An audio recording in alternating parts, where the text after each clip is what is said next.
Sarah Martinez arrived at Romano's for her Thursday evening shift feeling nervous. Over the past month since the incident with the Rodriguez family, she had been working hard to change her attitude and improve her customer service.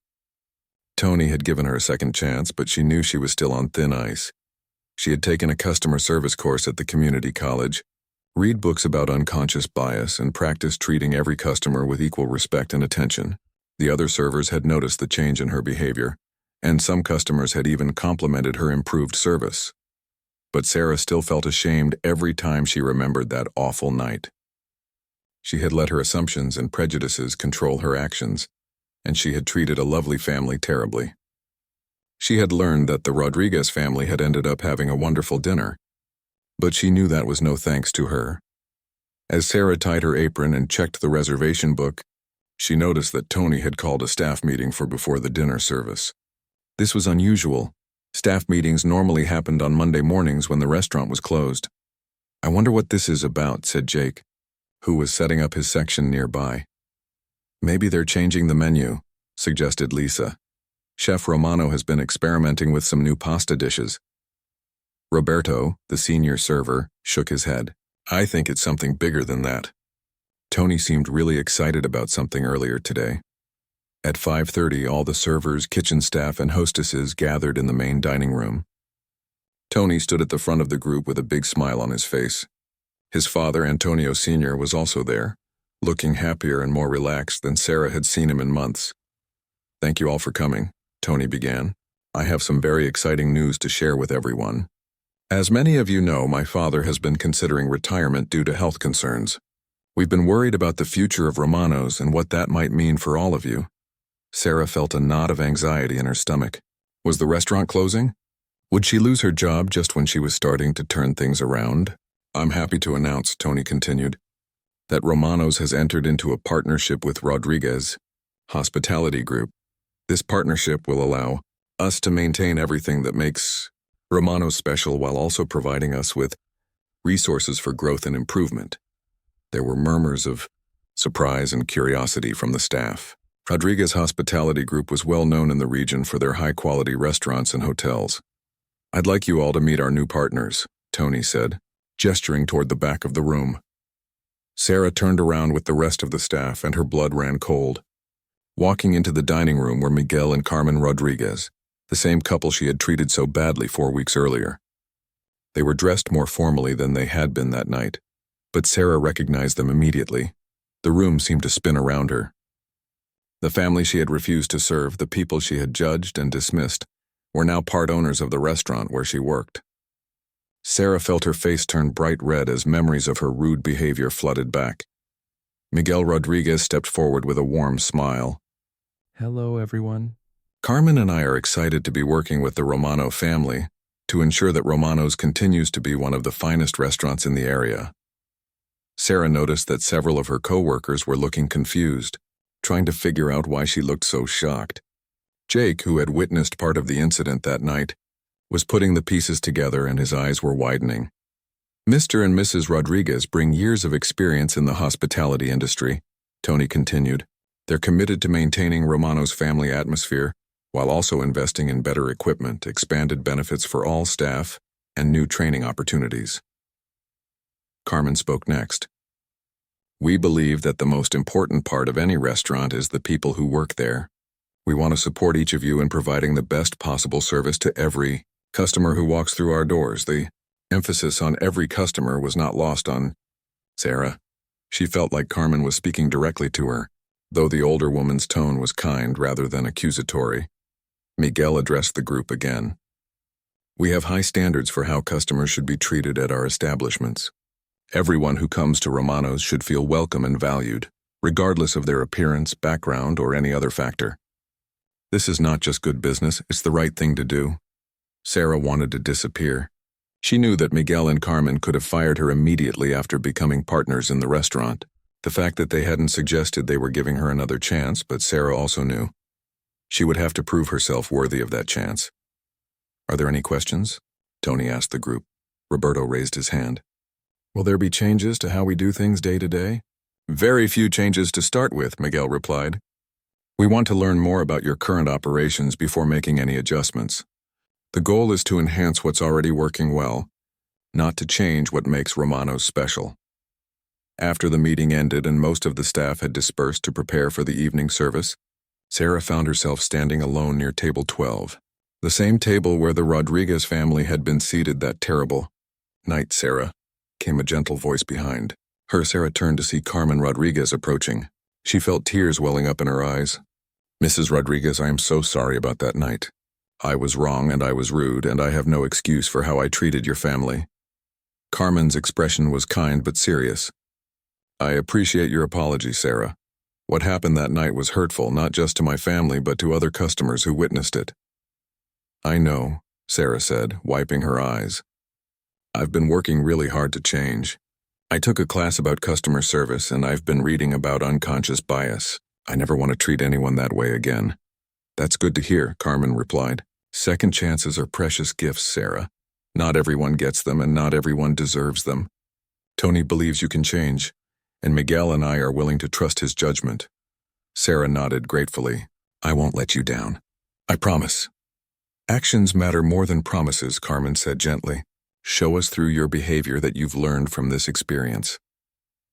As Carmen walked away, Sarah felt both grateful and determined. She had been given an incredible opportunity to redeem herself, working for people who had every reason to distrust her, but were choosing to give her another chance. Miguel approached Tony near the kitchen. "How do you think the staff is handling the news?" he asked. "Better than I expected," Tony replied.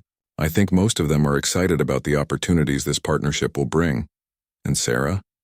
Tony glanced across the room where Sarah was carefully setting up her tables, paying attention to every detail. "I think she understands how lucky she is to still be here. She's been working hard to change, and tonight was probably the wake-up call she needed to realize how serious this is." Miguel nodded. "Everyone deserves a chance to grow and improve, but they also need to understand that actions have consequences." As the evening service began, Sarah approached each of her customers with genuine warmth and respect. She had learned that you never know who might walk through the door. They could be celebrating an anniversary, meeting family from out of town, or even evaluating the restaurant as a potential business investment. More importantly, she had learned that it didn't matter who they were. Every person deserved to be treated with dignity and kindness, simply because they were human beings who had chosen to spend their evening at Romano's. The Rodriguez family had taught her a lesson she would never forget, not through anger or revenge, but through grace, second chances, and the powerful example of how to respond to adversity with dignity and strength. 3 weeks after that eventful evening, Miguel Rodriguez sat in the comfortable office above Romano's Italian bistro, across from Antonio Romano Sr. The elder Romano was a distinguished man with silver hair and kind eyes that showed both wisdom and weariness. Between them on the desk were financial statements, architectural plans, and a pot of the strongest Italian coffee Miguel had ever tasted. "Your son makes excellent coffee," Miguel said, taking another sip. Antonio chuckled. "He learned from the best," he said with pride. "Everything Tony knows about this business he learned by watching and listening. He has good instincts, but running a restaurant is more complicated now than when I started 25 years ago." Miguel nodded in understanding. "Business always gets more complex as time goes on. That's why partnerships can be so valuable. Different people bringing different strengths to the table." Over the past 3 weeks, Miguel had conducted a thorough but respectful evaluation of Romano's. He had reviewed their financial records, observed their operations during different times of day, and spoken with suppliers, employees, and regular customers. What he found was exactly what he had hoped for: a profitable restaurant with excellent food, a loyal customer base, and tremendous potential for growth. More importantly, he had gotten to know the Romano family. Antonio Sr. was a man who truly cared about his employees and his customers. He had built Romano's not just as a business, but as a cornerstone of the community. Tony Jr. had inherited his father's values along with his culinary skills, but he needed help with the business and financial aspects of running a modern restaurant. "I want to be completely honest with you, Antonio," Miguel said, setting down his coffee cup. "I could offer you enough money to buy Romano's outright and retire comfortably. But that's not what I think is best for this restaurant or for your family." Antonio leaned forward with interest. "What do you have in mind?" Miguel pulled out a folder containing a detailed proposal. I'm thinking of a partnership structure that would allow you and Tony to maintain majority ownership and complete control over the restaurant's character, menu, and daily operations. Rodriguez Hospitality Group would handle marketing, supply chain management, financial planning, and expansion opportunities. Expansion? Tony asked. He had been quietly listening from his chair by the window. Romano's has the potential to be more than one location, Miguel explained. The recipes, the family atmosphere, the commitment to quality, these could work in other markets, but only if we do it right, with the same attention to detail and personal touch that makes this place special. Antonio studied the proposal carefully. Miguel had spent considerable time structuring the deal to address the Romano family's concerns about preserving their restaurant's character while providing them with the resources and support they needed. This is very generous, Antonio said finally. But why? You could probably make more money with a different type of restaurant concept. Miguel smiled. Because Carmen and I believe in what you've built here. We've eaten at expensive restaurants all over the country, but very few of them have the warmth and authenticity that Romano's has. That's not something you can create with money, it has to be earned over time, Tony spoke up. What about our employees? Some of them have been with us for years. Every current employee would keep their job, Miguel assured him. In fact, we'd probably need to hire additional staff as business grows, and we'd implement better benefits and training programs. Miguel thought about Sarah, who had been working extra shifts and taking training courses on customer service since the incident 3 weeks ago. Tony had decided to give her a second chance, but with strict conditions and close supervision. What about employees who struggle with treating all customers equally? Tony asked carefully. Miguel's expression became serious. There would be comprehensive training for all staff on customer service and cultural sensitivity. Anyone who can't embrace those values wouldn't be a good fit for our organization. Carmen, who had been mostly quiet during the business discussion, finally spoke. This decision isn't just about money or business growth. It's about preserving something valuable and making sure it continues to serve the community for years to come. Antonio looked at his son. They had discussed this possibility many times over the past 3 weeks, and Tony had been consistently supportive of the partnership idea. The financial security would allow Antonio to focus on his health while ensuring the restaurant's future. There's one more thing, Miguel said. We'd want to make Romano's a showcase for how businesses should operate. Complete transparency in hiring and promotion, support for local suppliers, community involvement, and a commitment to treating every customer with respect regardless of their background. Like a model for other restaurants? Tony asked. Exactly. Your response to that situation 3 weeks ago showed real leadership. We think Romano's could be an example of how hospitality businesses should be run. Antonio was quiet for a long moment, looking around the office that had been his second home for over 2 decades. The walls were covered with photos of happy customers, newspaper clippings about the restaurant's success, and awards from the local Chamber of Commerce. My father came to America with nothing, Antonio said finally. He worked in other people's restaurants for 20 years, saving every penny, dreaming of opening his own place. When I opened Romano's, I promised myself I would create the kind of restaurant where families could come together and feel welcome. He looked at Miguel and Carmen. Based on what I've learned about your other properties, and especially based on how you handled that difficult situation on your first visit here, I believe you understand what Romano's means to this community. Miguel felt a surge of emotion. We do understand and we won't let you down. Then let's make this partnership happen, Antonio said, extending his hand. The handshake that followed represented more than just a business deal. It was a commitment to preserving something valuable while helping it grow and thrive. It was a recognition that the best businesses are built on relationships, trust, and shared values. Over the following week, lawyers and accountants worked out the details of the partnership agreement. Miguel's offer was more than generous. It provided the Romano family with immediate financial security while ensuring they maintained control over the restaurant's character and operations. The deal also included provisions for Romano's employees.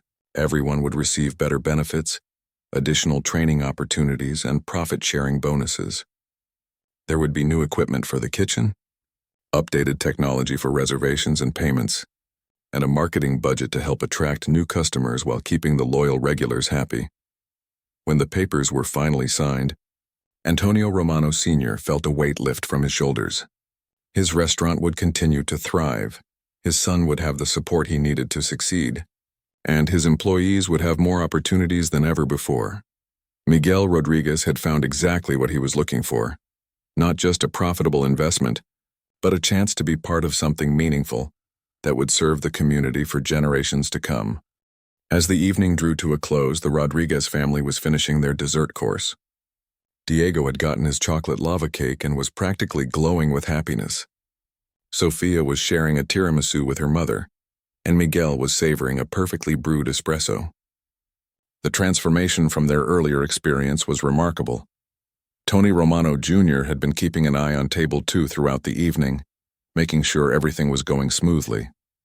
He felt personally responsible for making up for Sarah's terrible behavior, and he wanted to ensure the family left with a positive impression of Romanos.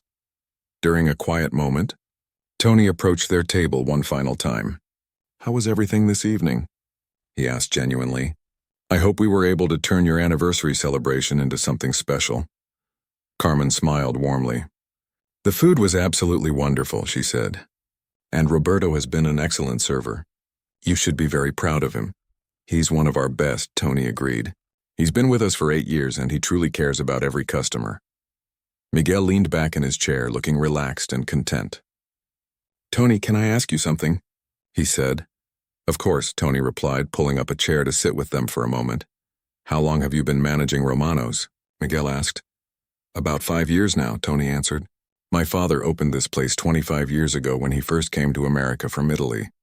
I grew up here helping in the kitchen and watching him build something special." Miguel nodded thoughtfully. "It shows. You can tell this is a family business. There's a warmth here that you don't find in corporate chain restaurants." "That means a lot coming from you," Tony said, "especially after what happened earlier. I'm still mortified about Sarah's behavior." "You handled it perfectly," Carmen assured him. "The way you responded showed what kind of person you are and what kind of values this restaurant really has." Miguel took a sip of his espresso and looked around the dining room. Even though it was getting late, there were still several tables of customers enjoying their meals. The atmosphere was warm and inviting, with soft music playing and candles flickering on every table. "Business seems good," Miguel observed casually. Tony's expression became slightly more serious. "It is, mostly. We have a loyal customer base and the food quality is consistently high, but—" He paused, seeming to debate whether to continue. "But," Carmen prompted gently. "Well, my father is getting older," Tony said quietly. "He's 73 now and he's been having some health issues. His doctor wants him to reduce stress and maybe think about retiring soon."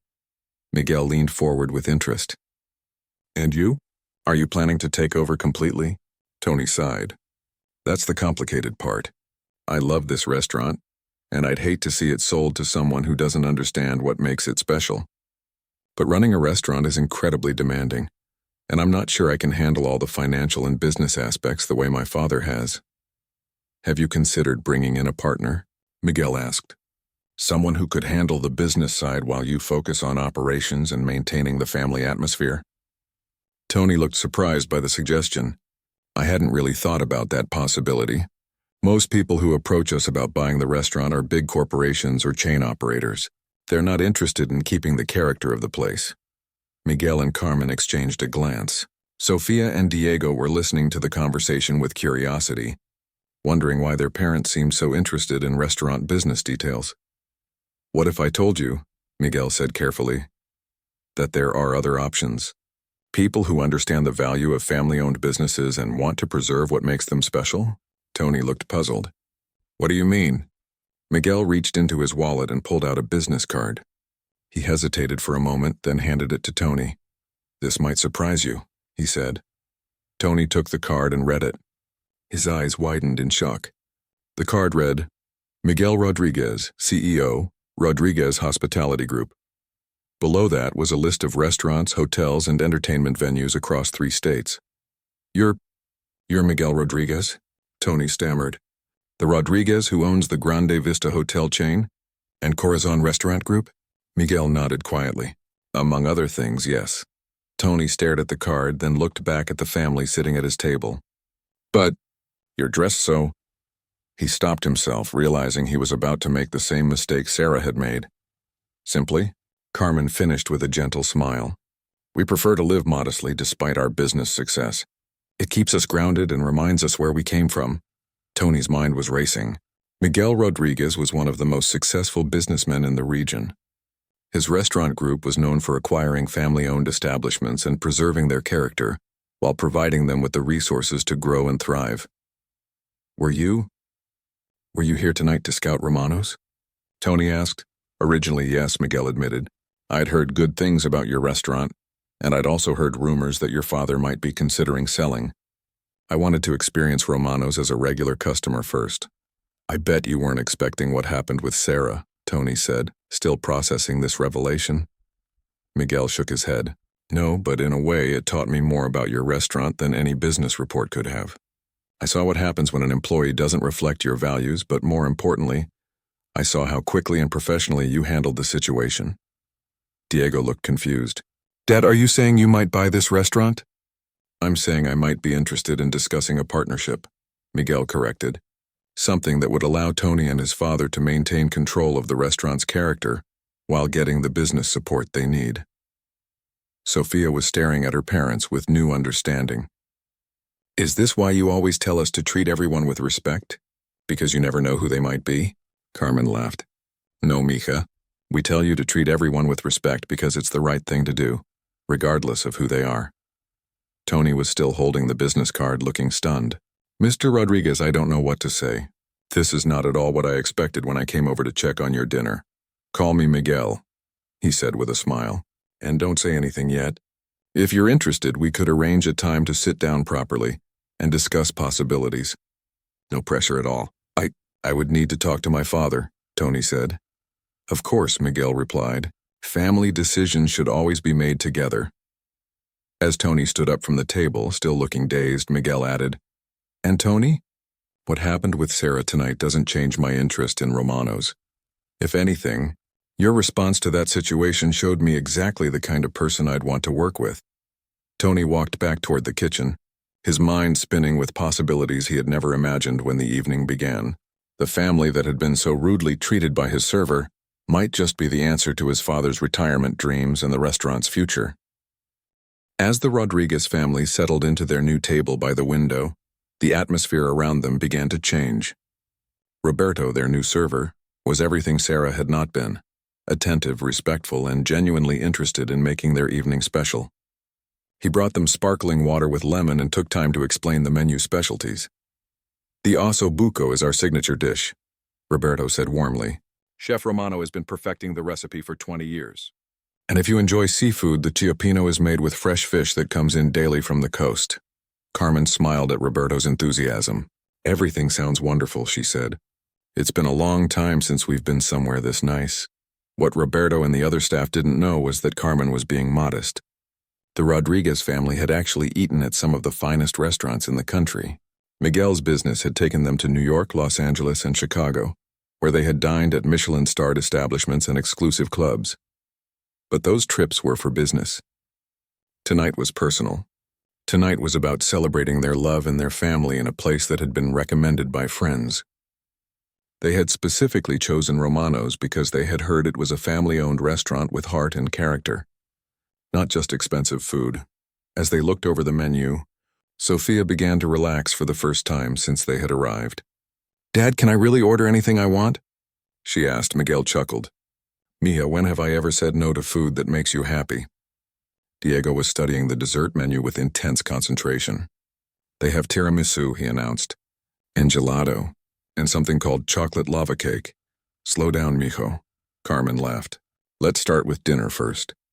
As they talked quietly among themselves, their conversation would have surprised anyone who had heard Sarah's assumptions about them. Miguel was discussing a real estate deal he was considering in the downtown district.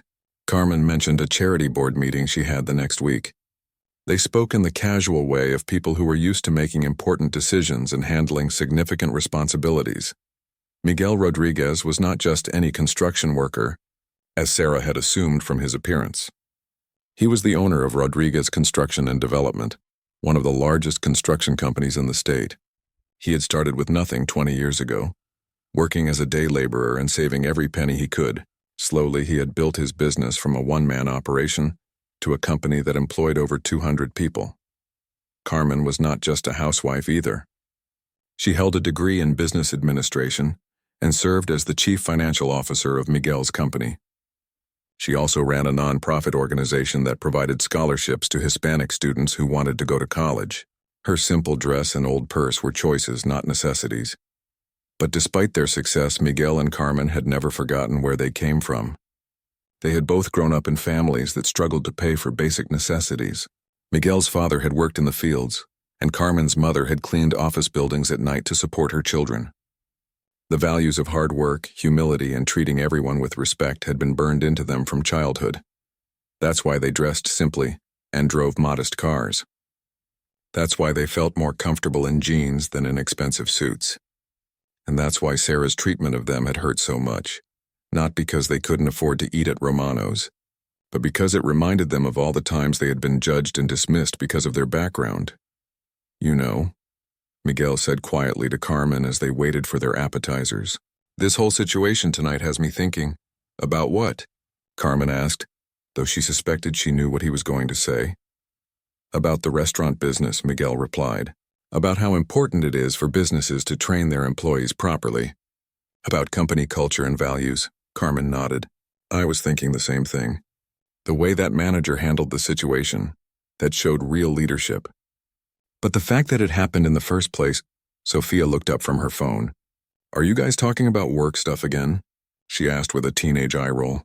"Sorry, mija," Miguel said with a smile. "But sometimes work and life connect in interesting ways." What the family didn't mention, even to each other, was that Miguel had been quietly looking for investment opportunities in the hospitality industry. His construction business was doing well, but he wanted to diversify his portfolio. He had been researching restaurants, hotels, and entertainment venues across the region. Romano's Italian Bistro had actually been on his list of potential acquisitions for several months. He had read about the restaurant in business publications and had heard rumors that the original owner might be interested in selling due to health concerns. Tonight's visit was supposed to be a casual scouting trip, a chance to experience the restaurant as a regular customer and get a feel for the operations. He had not expected to encounter discrimination, but in a strange way, the incident had taught him more about the restaurant's culture than any business report could have. He had seen both the worst and the best of Romano's in a single evening. Sarah's behavior had shown him what happened when employees were not properly trained or supervised, but Tony's quick response and Roberto's excellent service had shown him the restaurant's potential. Diego interrupted his father's thoughts. "Dad, why do people judge others by their clothes?" he asked seriously. Miguel considered the question carefully. "Sometimes people make quick decisions based on limited information," he said. "They think they can tell everything about a person by looking at them, but they're usually wrong." "It's not fair," Sophia said with the righteous anger of a teenager. "That waitress was so mean to us and she didn't even know us." Carmen reached over and squeezed her daughter's hand.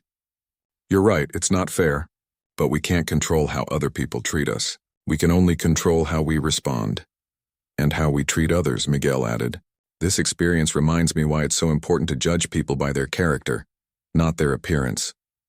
Roberto returned with their appetizers, fresh bruschetta, stuffed mushrooms, and calamari. The food was beautifully presented and delicious. As the family began to eat, their conversation turned to lighter topics. They talked about Sophia's upcoming school play, Diego's baseball season, and Carmen's plans for redecorating their home office. To anyone watching, they looked like exactly what they were, a loving family enjoying a special dinner together. But beneath the surface, Miguel's business mind was working. He was observing everything: the quality of the food, the efficiency of the service, the atmosphere of the restaurant, the way other customers seemed to be enjoying themselves. He noticed that Romano's was busy but not overcrowded. The kitchen seemed to be running smoothly. The other servers appeared professional and competent. The decor was elegant but comfortable. Most importantly, after Tony's intervention, the other customers had returned to enjoying their own meals, suggesting that the restaurant's reputation could recover from occasional problems. By the time their main courses arrived, Miguel had made a decision. Whether or not he pursued Romano's as a business opportunity, tonight had taught him valuable lessons about customer service, employee training, and company culture that he could apply to his own businesses. But he kept these thoughts to himself. Tonight was about family, about celebration, about enjoying good food and each other's company. Business could wait until tomorrow. Tony Romano Jr. was in the kitchen when Lisa rushed in, her face flushed with worry and embarrassment. She had been watching the situation unfold from across the dining room, and she knew it had gone too far. As one of the senior servers, she felt responsible for stepping in when things got out of hand. "Tony, you need to come out to the dining room right now," Lisa said, grabbing his arm. "There's a serious problem with table 12, and it's getting worse by the minute." Tony looked up from the pasta order he was checking. He was 32 years old and had been managing Romano's for 5 years, ever since his father had started having health problems. He took great pride in the restaurant's reputation for excellent food and warm, welcoming service. His father had taught him that every customer who walked through their doors should feel like an honored guest. "What kind of problem?" Tony asked, wiping his hands on his apron. "Sarah is refusing to serve a family and she's being really rude to them," Lisa said quickly. She told them there's a dress code and that they should leave. "Everyone in the dining room is watching and customers are getting upset." Tony's face went dark. Romano's had no dress code beyond basic requirements, and he had never heard Sarah act this way before. "Are you sure?" he asked. "I'm positive," Lisa said. Jake tried to help them, but Sarah told him to stay out of her section. The family has been sitting there for almost an hour with no service except water that Jake brought them. Tony immediately headed for the dining room, his jaw set with anger and concern. As soon as he stepped through the kitchen doors, he could feel the tension in the restaurant. Conversations were quieter than usual, and many customers were looking toward table 12 instead of focusing on their own meals. He quickly spotted the situation.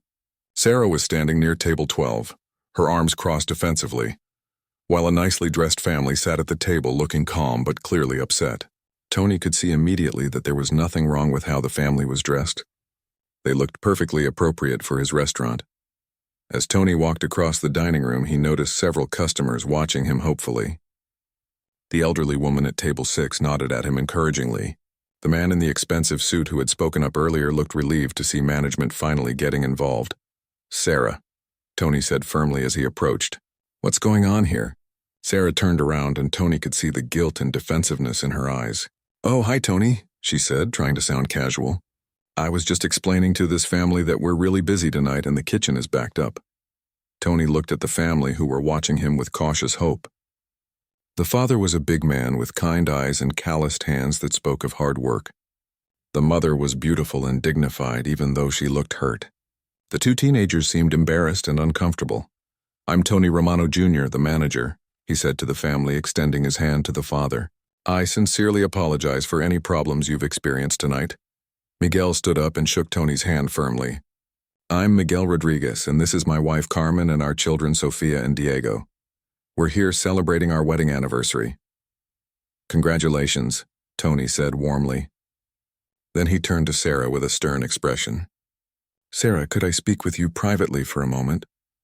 They walked a few steps away from the table, but Tony kept his voice low enough that other customers could not hear. "What exactly have you told this family?" he asked. Sarah tried to maintain her story. "I told them the kitchen was really backed up and that we have a dress code policy. I was just trying to manage expectations." Tony's eyes flashed with anger. "Sarah, we don't have a dress code beyond shoes and shirts. And I just checked with the kitchen. We're running normally tonight. Why are you lying to these customers?" Sarah realized she was caught. She looked down at her feet, trying to think of an excuse. I thought they might not be able to afford the menu prices. I was trying to save them embarrassment." "That's not your decision to make," Tony said firmly, "and it's completely inappropriate to judge customers based on their appearance. This is exactly the kind of discrimination that we do not tolerate at Romano's." Tony walked back to the Rodriguez family's table, his face serious but kind. "Mr. and Mrs. Rodriguez, I want to personally apologize for the treatment you've received tonight. It goes against everything our restaurant stands for." Carmen's eyes were watery, but she managed a small smile. "Thank you," she said softly. "Please allow me to seat you at our best table," Tony continued, "and dinner tonight will be completely on the house. It's the least I can do to make up for this unacceptable situation. The family looked surprised. That's very kind of you, Miguel said. But we don't expect free food. We just wanted to be treated with respect. Your respect is exactly what you deserved from the moment you walked in, Tony replied. And the free dinner is not just an apology. It's what we should have offered from the beginning when I learned you were celebrating your anniversary. Tony personally escorted the Rodriguez family to table 2, which was in the front window and considered the best table in the restaurant. It had a beautiful view of the garden outside and was usually reserved for VIP customers. He pulled out chairs for Carmen and Sofia, making sure they were comfortable. Roberto will be your server tonight, Tony said, signaling to his most experienced waiter. He's been with us for 8 years and he'll take excellent care of you. Please order whatever you'd like, appetizers, wine, dessert, everything. Roberto came over immediately with fresh menus and a warm basket of bread. Good evening, he said with a genuine smile. I'm honored to serve you tonight. Can I start you with something to drink? As Tony watched Roberto begin to give the Rodriguez family the excellent service they should have received from the beginning, he felt both angry and sad. Romano's had a reputation to maintain, and Sarah's behavior could have seriously damaged it. He walked back to where Sarah was standing, still looking defensive and embarrassed.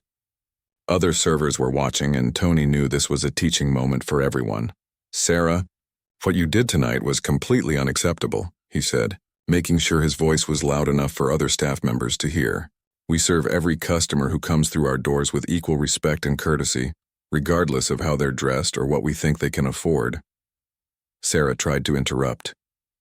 But Tony, I was just trying to protect the restaurant's image. You were damaging our image, Tony said firmly. Our image is built on treating every guest like family. What you did tonight was discrimination, pure and simple, and it has no place at Romano's. Other customers had stopped eating to listen. Tony realized that his response to this situation would be remembered by everyone in the restaurant. He needed to make it clear that this behavior would never be tolerated. I want you to think very carefully about whether you can truly serve all customers with respect, Tony told Sarah. Because if you can't, then this might not be the right job for you. Sarah's face went pale. She needed this job, and she was beginning to realize how badly she had messed up. I understand, she said quietly. Tony looked around the dining room and saw that normal conversations were slowly resuming. The Rodriguez family was laughing with Roberto about something, and Sofia was smiling for the first time all evening. The crisis was over, but Tony knew he would need to have a longer conversation with Sarah later about whether she could continue working at Romano's. The tension at table 12 was thick enough to cut with a knife. Sarah stood there, her face red with embarrassment and anger, while the Rodriguez family remained seated with quiet dignity. The father, Miguel, still held his wife's hand across the table. His touch was gentle but firm, a silent message that they would not be intimidated or pushed around. Carmen Rodriguez looked at her husband with eyes that showed both hurt and determination. She had faced discrimination before in her life, but it never got easier. The way Sarah had spoken to them, the assumptions she had made about their worth as customers brought back painful memories from years past. But Carmen had learned long ago that running away only encouraged bullies to keep bullying others. Papa, please, let's just go, whispered Sofia, their 16-year-old daughter. She was slouched down in her chair, trying to make herself invisible. Her face was burning with embarrassment as she felt the stares of other customers. She had been so excited about coming to this fancy restaurant, but now she just wanted to disappear. Yeah, Dad, agreed Diego, their 14-year-old son. This place is stupid anyway. I bet the food isn't even that good. He was trying to act tough, but his parents could see the hurt in his eyes. He hated seeing his family treated this way, and he felt angry and helpless. Miguel squeezed Carmen's hand and looked at his children with understanding eyes. Mijos, he said softly, using the Spanish word for my children. Sometimes we have to stand up for what's right, even when it's hard. If we leave now, this server will think it's okay to treat the next family this way. Carmen nodded in agreement. She straightened up in her chair and looked directly at Sarah. When she spoke, her voice was clear and strong, with just a hint of the accent that revealed Spanish as her first language. We have driven 30 minutes to come here tonight, Carmen said calmly. We read wonderful reviews online about Romano's Italian bistro. The reviews said this was a place where families could come for special occasions and enjoy excellent food and service. Sarah shifted uncomfortably from foot to foot. She could feel more people watching now, and some of the conversations at other tables had stopped completely. A couple at table 9 was whispering and looking disapproving. An older woman at table 6 was shaking her head sadly. "We are celebrating," Carmen continued. "Today is our wedding anniversary. 15 years. She smiled at Miguel and he smiled back. For a moment the love between them was so obvious that even Sarah could see it. "We wanted to go somewhere special," Miguel added, his voice steady and respectful despite how they were being treated. "We saved money for this dinner. We got dressed in our best clothes." He gestured to his shirt, which was indeed his nicest one even though it was not expensive. Sophia looked up at her parents with new eyes. She had been embarrassed by their simple clothes, but now she realized how hard they had worked to bring the family here. Her father worked construction, often coming home covered in dust and exhausted. Her mother cleaned houses for wealthy families during the day and took care of her own family at night. They had sacrificed to make this dinner possible. Sarah felt a small crack in her confidence, but she was too proud to back down now. "Look," she said, glancing around nervously. "I already explained about the dress code and the kitchen being backed up. I'm just trying to be helpful here." "There is no dress code," said a voice from a nearby table. An elderly man in an expensive suit had been watching the entire scene. "I've been coming to Romano's for 10 years. There has never been a dress code except shoes and shirt required." Sarah's face turned even redder. She shot an angry look at the man, but he just stared back at her with disapproval. Carmen stood up slowly, her dignity intact despite the humiliating situation. She was not a tall woman, but she carried herself with quiet strength. "We are not asking for special treatment," she said. "We just want to be treated like any other customers. We want to order food, eat dinner with our family, and pay our bill like everyone else here." Jake, the server from the next section, had been watching from across the room. He could not stand it anymore. During a break between serving his own tables, he walked over with 4 glasses of water on a tray. "I'm sorry this has taken so long," he said to the Rodriguez family, setting down the water glasses. "Can I get you some bread while you look at the menu?" Sarah stepped in front of Jake quickly. "This is my section," she said sharply. "I can handle my own tables." Jake looked at her with surprise and disappointment. He had worked with Sarah for 2 years and had never seen her act this way. "Sarah, what's going on here? These people have been sitting here for almost 40 minutes with no service." "I told them the kitchen was backed up," Sarah said defensively. "But I just saw you serve appetizers to table 8, and they came in after this family," Jake pointed out. More customers were listening now. The elegant atmosphere of the restaurant was being destroyed by the conflict. People were uncomfortable, whispering to each other and looking disturbed by what they were witnessing. Carmen sat back down and took a sip of the water Jake had brought. "Thank you," she said to him with a genuine smile. "We appreciate your kindness." Jake nodded and looked at Sarah with confusion and disappointment before walking back to his section. Miguel reached into his pocket and pulled out his phone. "Maybe I should call ahead to another restaurant," he said to Carmen. "Make sure we can get a table somewhere else." "No," Carmen said firmly. "We are not leaving. We did nothing wrong, and we have every right to eat here." Sarah felt trapped. The family was not backing down. Other customers were clearly on their side, and she had painted herself into a corner with her lies about dress codes and kitchen delays. She looked toward the kitchen, hoping Tony would stay busy and not notice the commotion. Sophia had stopped trying to hide in her chair. Watching her parents stand up for themselves and their family had given her a new sense of pride. "Mom and Dad are right," she said quietly to Diego. "We shouldn't have to leave just because some people judge us by our clothes." Diego nodded. He was still angry, but he was proud of his parents too. They were not yelling or making a scene. They were just quietly insisting on being treated with respect. An older woman from table 6 got up and walked over to the Rodriguez family.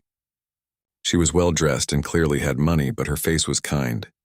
"I just wanted to say," she told Carmen, "that you and your family are handling this situation with incredible grace. You should be proud."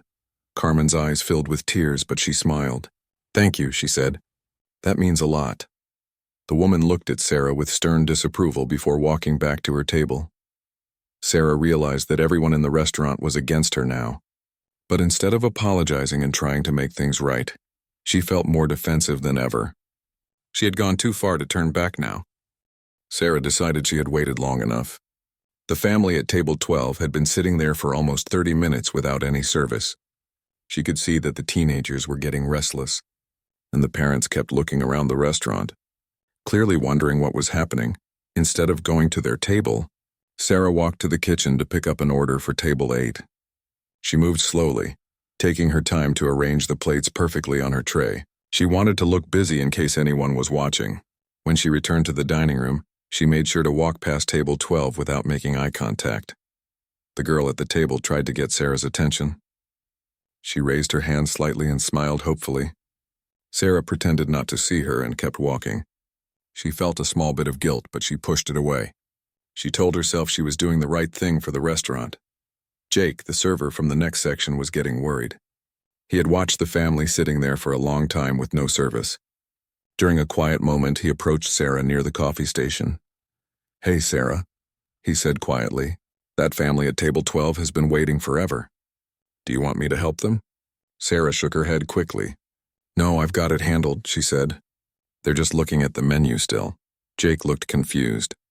"But they don't even have water yet. Are you sure everything is okay?" "Everything is fine," Sarah said firmly. "I know what I'm doing." Jake did not look convinced, but he was too busy with his own tables to argue. He walked away, but Sarah could tell he thought something was wrong. The family at table 12 was getting more frustrated. The boy was slumping in his chair, and the girl kept checking her phone. The mother leaned over to say something to her husband. Sarah could not hear what they were saying, but she could see that they were not happy. Finally, the father stood up from his chair. He was a big man, but he moved gently and calmly. He walked over to Lisa, another server who was passing by with a tray of drinks. "Excuse me," he said politely. "Could we please get some menus and water? We've been sitting here for quite a while." Lisa looked surprised. She glanced over at table 12 and then looked around for Sarah. "Oh, I'm sorry," she said. "That's not my table, but let me get your server for you right away." Lisa found Sarah at the computer, entering an order for another table. "Sarah, the family at table 12 is asking for menus and water. They said they've been waiting a long time." Sarah felt cornered. She could not ignore the situation anymore. She took a deep breath and walked slowly toward table 12. Her face was not friendly and she did not smile. When she reached the table, the family looked up at her hopefully. The mother started to say hello, but Sarah cut her off. "I'm sorry," Sarah said in a cold voice, "but our kitchen is really backed up tonight. We're probably looking at least an hour wait for food, maybe longer." The father looked confused. "That's okay," he said. "We don't mind waiting. Could we just get some water and look at the menu while we decide?" Sarah felt annoyed that they were not taking the hint. She looked at their clothes again and made a quick decision. "Actually," she said, "I think you might be more comfortable at the diner down the street.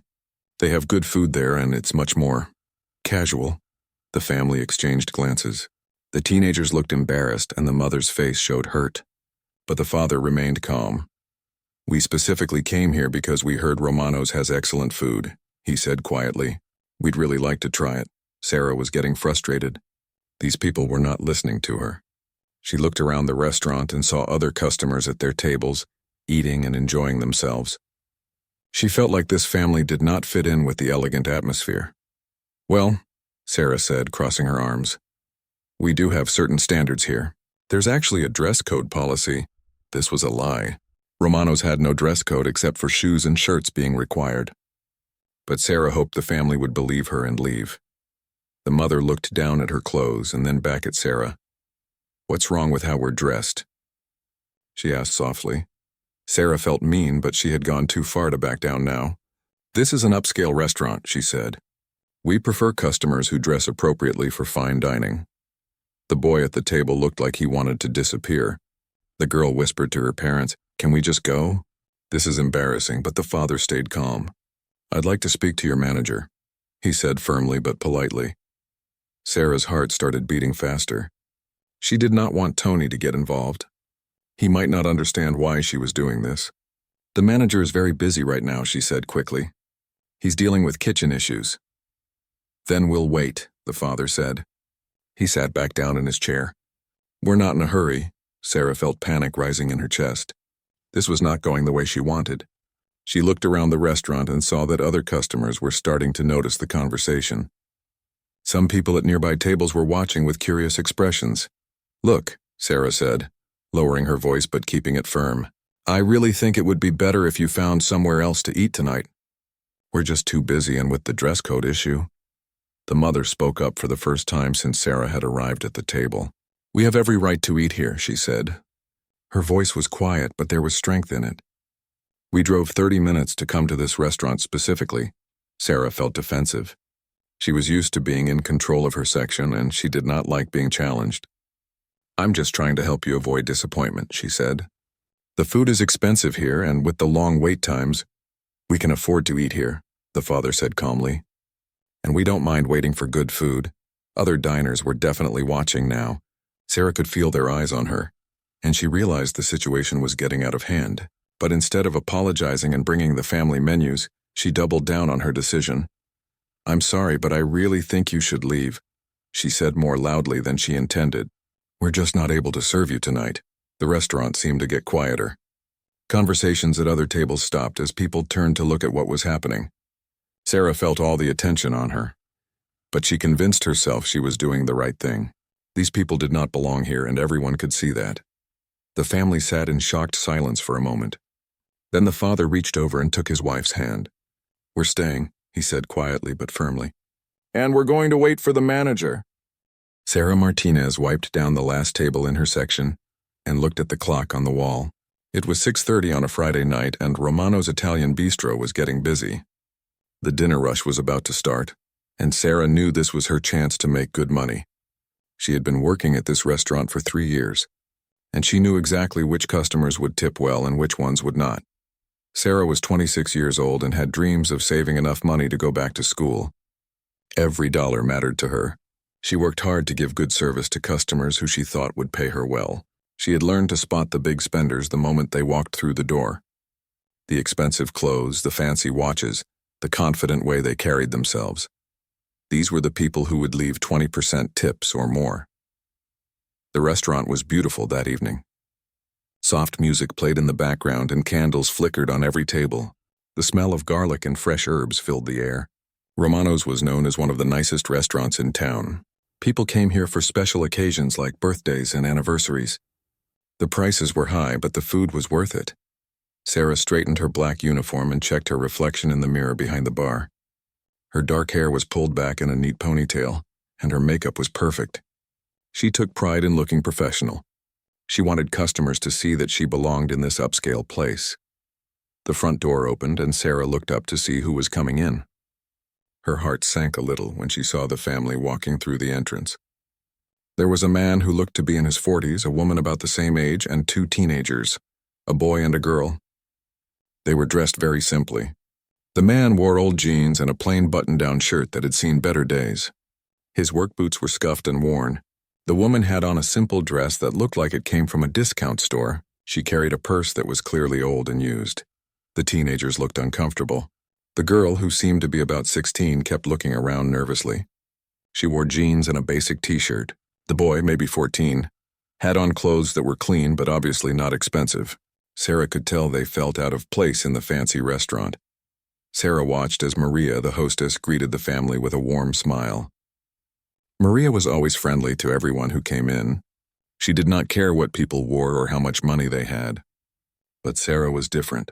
She immediately started to worry about her tips for the night. "Table 12, Maria told Sarah as she walked past with menus in her hand. "New customers for you." Sarah felt frustrated. Table 12 was right in the middle of her section. It was a good table that she usually saved for customers who looked like they had money. Now she would have to seat this family there, and she was sure they would not order much. They probably would not even leave a decent tip. She watched as Maria led the family to their table. The man pulled out chairs for his wife and daughter. Sarah noticed how polite and gentle he was with his family. The woman smiled and thanked Maria for the menus. They seemed like nice people, but Sarah only saw their clothes and made up her mind about them. Other customers were arriving now. A couple in expensive suits sat down at table 8. A group of business people took table 15. These were the customers Sarah wanted to focus on. These were the people who would make her night profitable. Sarah picked up a water pitcher and started filling glasses at other tables. She smiled brightly at the well-dressed customers and made small talk about the weather and the specials. She recommended expensive wines and appetizers. These customers seemed happy with her attention, and she felt confident they would reward her with good tips. But she kept avoiding table 12. Every time she looked in that direction, she felt annoyed. The family was sitting quietly looking at their menus. The teenagers were whispering to each other, and the parents were talking softly. They were not causing any trouble, but Sarah had already decided she did not want to serve them. 20 minutes passed. Sarah brought bread to all her other tables. She took drink orders and brought out appetizers. She was busy and friendly with everyone except the family at table 12. She hoped they would get tired of waiting and just leave. The restaurant was getting more crowded now. The noise level was rising as more people came in for dinner. Sarah was moving quickly between tables, carrying trays and taking orders. She was good at her job when she wanted to be. Customers complimented her service and seemed satisfied with their meals. But the family at table 12 was still sitting there. Sarah could see them looking around, clearly wondering why no one had come to help them. The girl looked embarrassed and the boy seemed restless. The parents remained calm, but Sarah could tell they were confused about why they were being ignored. Other servers were starting to notice. Jake, who worked the section next to Sarah's, walked past table 12 and gave them a sympathetic look. He was busy with his own customers, but Sarah could tell he felt bad for the family. Lisa, another server, asked Sarah if she needed help with anything. Sarah quickly said no and turned away. The family's presence bothered Sarah more and more as time went on. She felt like they did not belong in Romano's. This was a place for people who appreciated fine dining and could afford to pay for it. She convinced herself that she was protecting the restaurant's reputation by not encouraging customers who might complain about the prices or cause problems. Sarah's manager, Tony Romano Jr., was busy in the kitchen, checking on orders and making sure everything ran smoothly. He trusted his servers to take care of customers, and he rarely had to get involved in front-of-house issues. Sarah knew this, and she felt like she could handle the situation her own way. As the evening continued, Sarah became more determined to make the family leave. She did not want to serve them, and she did not want them taking up space that could go to better customers. She had made up her mind, and she was ready to do something about it.